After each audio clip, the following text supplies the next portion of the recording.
Well, hey guys, Jonathan Doyle with you once again. Welcome to the Catholic Teacher Daily video. Kind of daily, we do the best we can. Busy times, huh?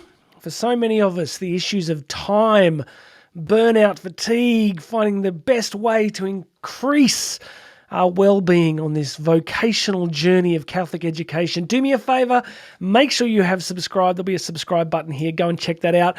And underneath here, there is a plethora, a veritable cornucopia, if you will, of links.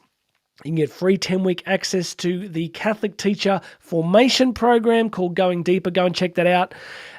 You can book me to speak. You can find out about all sorts of other stuff, especially Karen's masterclass for Catholic women. So if you find yourself being A, a woman, and B, Catholic, go and check out her masterclass. There's a link under here. It's an amazing program. She's working with women all over the world, so go and check that out. Today, I'm responding to a great listener question or viewer question. And last thing, I go much deeper every day on the podcast version. So some people love it here on YouTube or Rumble because it's quick and I just try and do a top level summary of what I've been talking about. Otherwise, go check out the podcast link here because I go for about 15, 20 minutes in a lot more detail. But today we're talking about a really interesting question, which is about how do we share the faith at our schools with students and colleagues. How do we do it without being too much? How do we do it in a way that's respectful? It's a really great question. So what I'm going to do now is just show you the actual question that I got, and then we'll go from there. So you ready? Let's do it. One thing that I've been trying to find the balance on is sharing the faith with students and non-Christian colleagues. Most colleagues and students know that I am a Christian Catholic, yet is it enough for them to just know I am a Christian? Should I try to share the faith and witness, and yet how should I? How much is too much? Will I just start sounding cheesy? How do you authentically share your faith with colleagues and students in the small things without it sounding forced? Great question. I think we can all relate. Look, I think it's an expansive question. I wanted to start by saying it depends a lot on the kind of school you're in. I'm assuming that most of you watching are in faith-based schools, but I do understand that some of the people that watch are coming from government or public schools. So there's going to be different parameters. So I guess at least for most of us in faith-based schools, we would agree that we are allowed to talk about our faith. There's a real spectrum. There are some schools that sadly have lost so much of their Catholic identity that they might be Catholic in name, but just pay a kind of passing lip service to the faith. So there might be the occasional liturgy here or there, there's the occasional prayer, but otherwise there's not a lot of difference between that kind of school and public education. And then on the other end, you'll have some really dynamic Catholic schools where the faith can be shared openly and passionately. That's what we're aiming for, right? I mean, why be a Catholic school if we can't genuinely share our faith and the teaching of our faith in an open and expansive way on a daily basis? So that's the first thing. All right, let me jump into some of my notes. You ready? Let's go to the next level. Yeah, I wanted to say it's important to remember that when it comes to sharing what we believe in, can I remind you that the enemies of our faith are not holding back? The Nietzschean nihilists, the cultural Marxists that are in such an upswing in our education sector, they are not holding back. They are not shy about saying exactly what they think about the truth of the human person. They are not shy in saying what they think about the limitations of people's rights to talk about their faith. They're not holding back, and I would say that either should we. So we need to get out of a crouching position. We need to stop thinking that if we're just polite and nice indefinitely, that somehow that is going to turn the needle in our favor. I think we need to realize that this is a battle of ideas, and it's a battle for hearts and minds, and it's a battle for souls. So I think I would really say that if our enemies are not holding back, then neither should we be. By that, I don't mean that we are intolerant, dogmatic, aggressive, and that's not what I'm saying. I'm saying we should just be what the church documents call convinced and coherent, that we should know what we believe and that we should believe in it passionately, be convinced about it and be coherent, be able to explain why we feel and believe the way that we do. All right, that's the one thing. Next point. I shared a quote in the podcast from Catherine of Siena. She talks about... her quote was, "If you are who God has made you to be, then you will set the whole world on fire."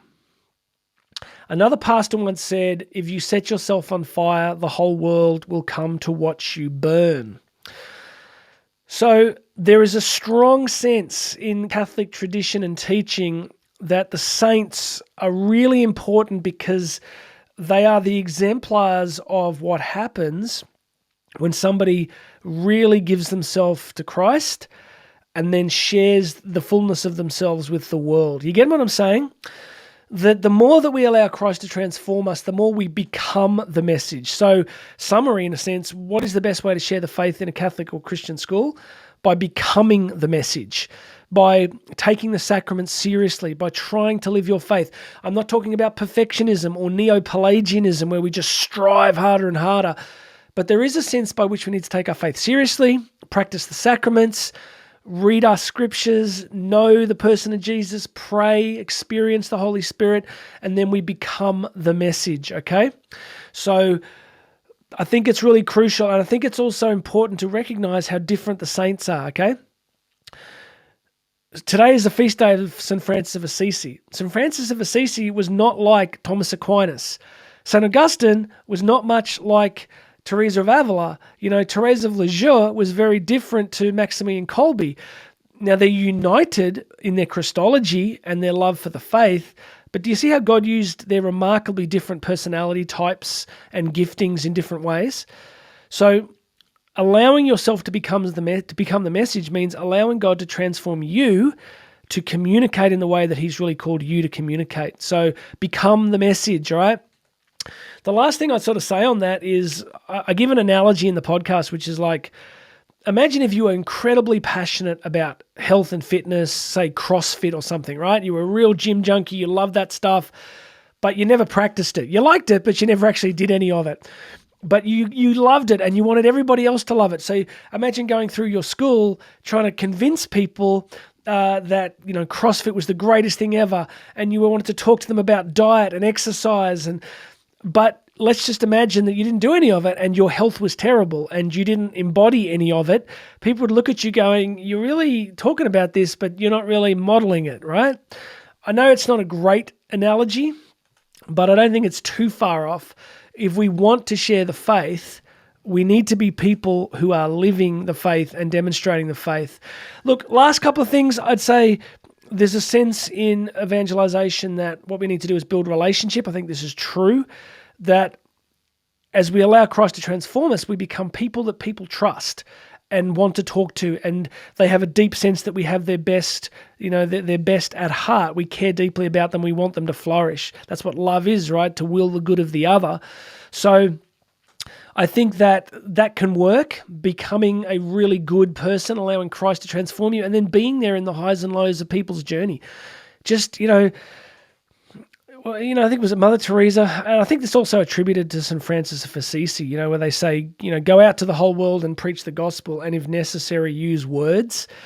I don't know who actually said that, or whether it's become one of those urban Catholic myths, but you get the point, that sometimes we will need to stand up and teach and to be, and really speak about our faith, and other times we'll need to model the person of Jesus through compassion, through presence, through listening, through being non-judgmental at times, right? So I guess I'm saying here, there's a whole range of ways in which you can share the faith, but share it by allowing Christ to do the heavy lifting through you, all right? That's kind of the key thing. All right, look, that's it for today. If you want to go deeper, go check out the podcast version, but let's get back out of the crouching position. Let's stop apologizing. Let's stop being afraid. Let's go and go, you know what? We need courage. Now is the time for courage. Now is the time for courage. Now is the time to speak into the darkness in this world and to speak into the needs that our young people have. There's huge problems with mental health, self-harm, body image, all that sort of stuff. And we need to be offering hope in that darkness. And we're not going to do it by trying to be nice and polite indefinitely, hoping that it's just going to turn the needle. We need to love people, step into their world, carry their burdens, be with them. But we need to do that by allowing the Holy Spirit to transform us first. All right, make sure you subscribe. Go check out all those links.